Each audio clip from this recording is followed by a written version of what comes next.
Ix-xewqa ta' Università Internazzjonali tal-Blockchain biex tibbaża ruħha f'pajjiżna sabet l-appoġġ tal-komunità tal-blockchain dinija.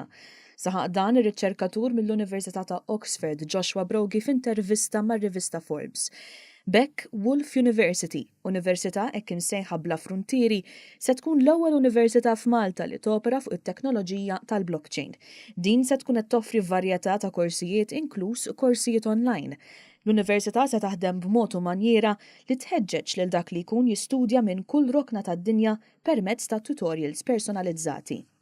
Kuntratti online se jieħdu ħsieb ukoll ir-reġistru tal-attendenza, it-tlestija ta' assignments u ħlasijiet lill-allima, kif ukoll se jservu ta' pjattaforma ta' kif l-istudenti japplikaw għal klassijiet. Professuri minn universitajiet differenti madwar id-dinja urew interess li jissieħbu mal-Università tal-Blockchain, fosthom l-Universitajiet ta' Oxford u Cambridge, l-Università ta' Kyoto fil-Ġapan u King's College f'Londra. Jidher li l-Università għandha biżżejjed fondi biex tibda l-pjani preliminari biex tibbaża ruħha hawn Malta.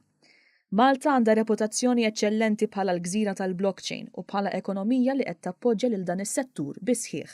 Għalhekk, riċerkaturi internazzjonali qed iqisu lil Malta bħala sieħeb ideali għall-Università bla fruntieri. Malta għandha reputazzjoni storika li tħares lil hinn mill-fruntieri tagħha u qed tiżviluppa qafas regolatorju mill-iktar b'saħħtu fit-teknoloġija. Il-politika edukattiva u l-politika tal-blockchain appoġġjaw ix-xewqa ta' Woolf University u aħna ħerqana biex inkomplu naħdmu mal-gżira tal-blockchain, stqarr ir-riċerkatur.